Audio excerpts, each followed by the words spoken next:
intéressons à la reddition des comptes, une pratique à généraliser selon notre chroniqueur Maurice. Bonsoir.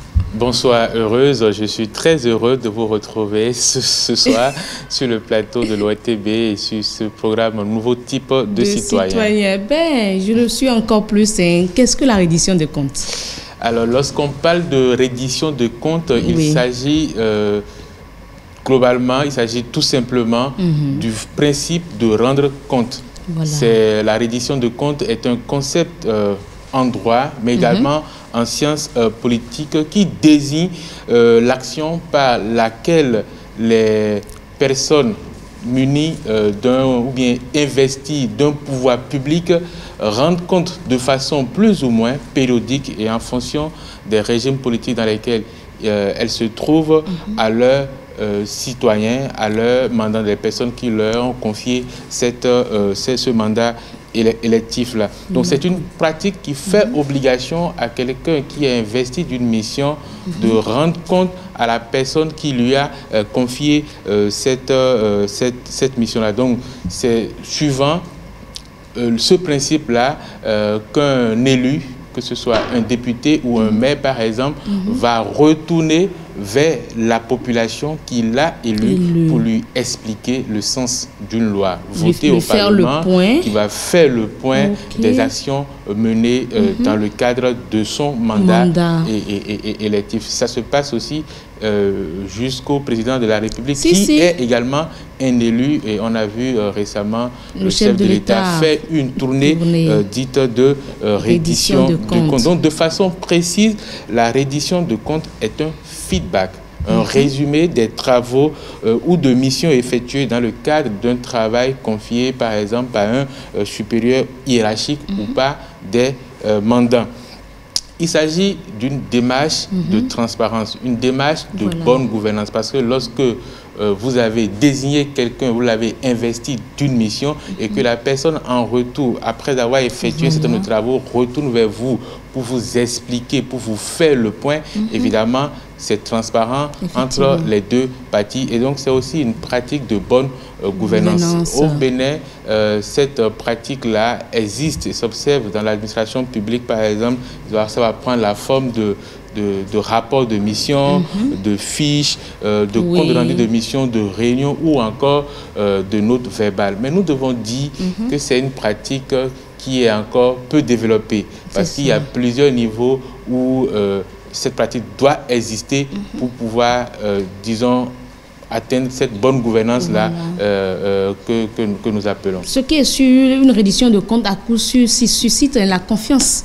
La confiance est également présente à celui à qui on fait une reddition de compte, une marque de considération.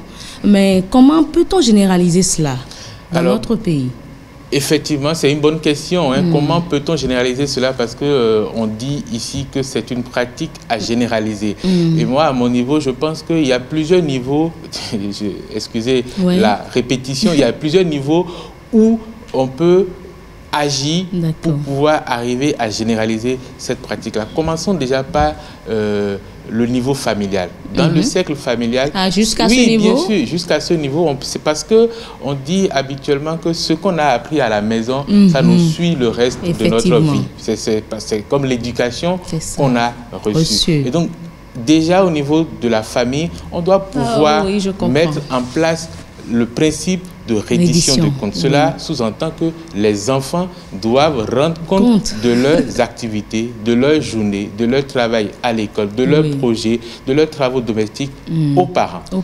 Un enfant jeune doit pouvoir être en mesure de rendre compte à ses aînés de ses activités. Il doit revenir pour faire le point de la monnaie qui reste lorsqu'il va acheter. Vous avez bien compris. Et donc, à partir de ce niveau-là, quand on apprend un enfant de 7 ans, de 8 ans et plus encore à respecter ce principe, évidemment, quand il va grandir, quand il va arriver en entreprise, ce sera systématique. Et donc, justement, ça nous permet d'arriver au deuxième niveau, qui est en entreprise. Le salarié doit rendre compte à son supérieur hiérarchique, à son employeur, à ses collègues. Ce faisant, il établit un lien de confiance, une sorte de transparence qui permet à tout le monde d'être au même niveau d'information. Ça permet de se faire confiance et permet aux collègues de donner le maximum d'eux-mêmes.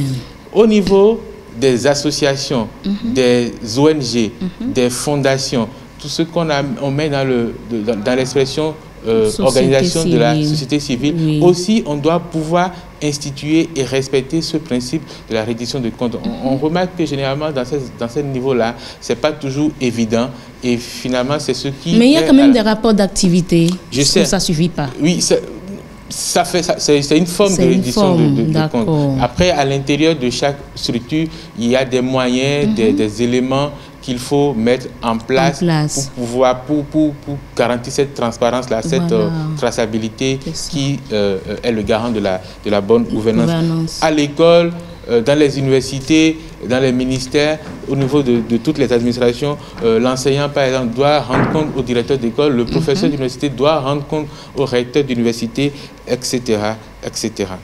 D'accord. Alors, tout ça détaillé pour quelles raisons?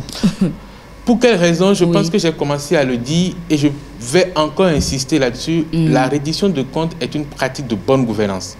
Et je pense que tout le monde est d'accord que la bonne gouvernance est une valeur à cultiver dans un pays qu'on veut développer. En tout cas, pour le nouveau type de citoyen, la bonne gouvernance est une valeur à respecter parce que si vous vous souvenez bien, le 4e pilier du NTC, c'est incarner des valeurs patriotiques, morales, civiques et éthiques. Voilà. Donc, c'est une pratique de bonne gouvernance qu'il faut respecter. Il permet de lutter contre l'opacité dans la gestion de la chose publique, d'assainir la gouvernance et de faciliter une prise de décision collégiale. Vous voyez, si une décision est prise et que c'est bien expliqué à toutes les parties prenantes, évidemment, c'est plus facile pour ce que ça concerne de respecter cette décision. Donc, rendre compte vous crédite aussi de transparence, alors que lorsque vous ne le faisiez pas, évidemment, ça rallume les flammes de la suspicion, les interrogations contre votre personne. C'est pourquoi cette pratique doit être généralisée pour que notre société s'en porte mieux. Merci beaucoup, Maurice Tantan. Mesdames et messieurs, voilà qui est dit. Vous avez toutes les informations